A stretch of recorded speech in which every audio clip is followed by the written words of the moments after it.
नमस्कार दोस्तों, शिव पुराण में आपका बहुत बहुत स्वागत है। आज हम लोग पढ़ने वाले हैं शिव पुराण की श्री रुद्र संहिता का तीसरा अध्याय, नारद जी का भगवान विष्णु से उनका रूप मांगना। तो चलिए शुरू करते हैं। सूत जी बोले, महर्षियों, नारद जी के चले जाने पर शिव जी की इच्छा से विष्णु भगवान ने एक अद्भुत माया रची। उन्होंने जिस ओर नारद जी जा रहे थे वहाँ एक सुंदर नगर बना दिया। वह नगर बैकुंठ लोक से भी अधिक रमणीय था। वहाँ बहुत से विहार स्थल थे। उस नगर के राजा का नाम शीलनिधि था। उस राजा की एक बहुत सुंदर कन्या थी। उन्होंने अपनी पुत्री के लिए स्वयंवर का आयोजन किया था। उनकी कन्या का वरण करने के लिए उत्सुक बहुत से राजकुमार पधारे थे। वहाँ बहुत चहल पहल थी। इस नगर की शोभा देखते ही नारद जी का मन मोहित हो गया। जब राजा शीलनिधि ने नारद जी को आते देखा तो उन्हें सादर प्रणाम करके स्वर्ण सिंहासन पर बैठालकर उनकी पूजा की। फिर अपनी देव सुंदरी कन्या को बुलाया, जिसने महर्षि के चरणों में प्रणाम किया। नारद जी से उसका परिचय कराते हुए शीलनिधि ने निवेदन किया, महर्षि, यह मेरी पुत्री श्रीमती है। इसके स्वयंवर का आयोजन किया गया है। इस कन्या के गुण दोषों को बताने की कृपा कीजिए। राजा के ऐसे वचन सुनकर नारद जी बोले, राजन, आपकी कन्या साक्षात लक्ष्मी है।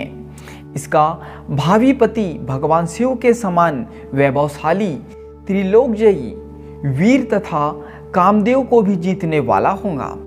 ऐसा कहकर नारद मुनि वहां से चल दिए। शिव की माया के कारण वे काम के वशीभूत हो सोचने लगे कि राजकुमारी को कैसे प्राप्त करूं। स्वयंवर में आए सुंदर एवं वैभवशाली राजाओं को छोड़कर भला यह मेरा वरण कैसे करेंगी। वे सोचने लगे कि नारियों को सौंदर्य बहुत प्रिय होता है। सौंदर्य को देखकर ही श्रीमती मेरा वरण कर सकती है। ऐसा विचार कर नारद जी फिर विष्णुलोक में जा पहुँचे और उन्हें राजा शीलनिधि की कन्या के स्वयंवर के बारे में बताया तथा उस कन्या के साथ विवाह करने की इच्छा व्यक्त की। उन्होंने भगवान विष्णु से प्रार्थना की कि वे अपना रूप उन्हें प्रदान करें ताकि श्रीमती उन्हें ही वरे। सूत जी कहते हैं, महर्षियों, नारद मुनि की ऐसी बात सुनकर भगवान मधुसूदन हंस पड़े और भगवान शंकर के प्रभाव का अनुभव करके उन्होंने इस प्रकार उत्तर दिया।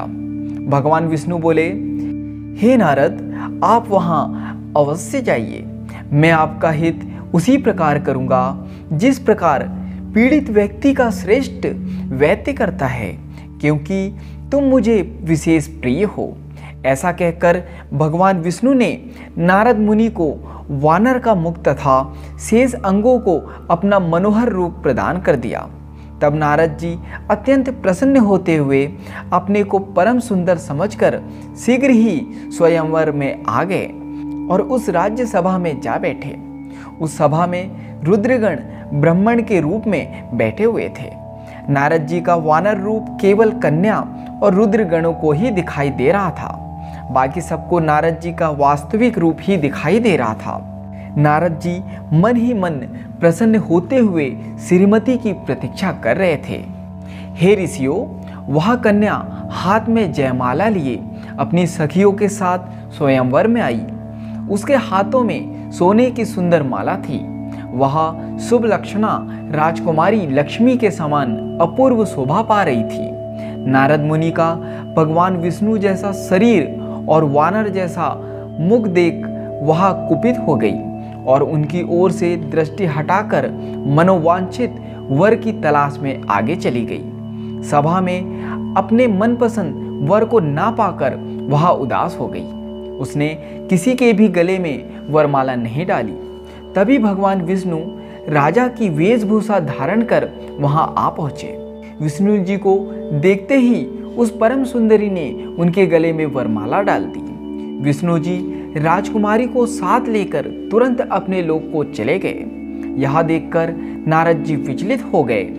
अब ब्राह्मणों के रूप में उपस्थित रुद्रगणों ने नारद जी से कहा, हे नारद जी, आप व्यर्थ ही काम से मोहित हो सौंदर्य के बल से राजकुमारी को पाना चाहते हैं। पहले जरा अपना वानर के समान मुख तो देख लीजिए। सूत जी बोले। यह वचन सुनकर नारद जी को बड़ा आश्चर्य हुआ। उन्होंने दर्पण में अपना मुख देखा। वानर के समान मुख को देखकर वे अत्यंत क्रोधित हो उठे तथा दोनों रुद्रगणों को श्राप देते हुए बोले, तुमने एक ब्राह्मण का मजाक उड़ाया है, अतः तुम ब्राह्मण कुल में पैदा होकर भी राक्षस बन जाओगे। यह सुनकर वे शिवगण कुछ नहीं बोले, बल्कि इसे भगवान शिव की इच्छा मानते हुए उदासीन भाव से अपने स्थान को चले गए और भगवान शिव की स्तुति करने लगे। तो यहाँ पर शिव पुराण की श्री रुद्र संहिता का तीसरा अध्याय समाप्त होता है। आज के लिए इतना ही। धन्यवाद।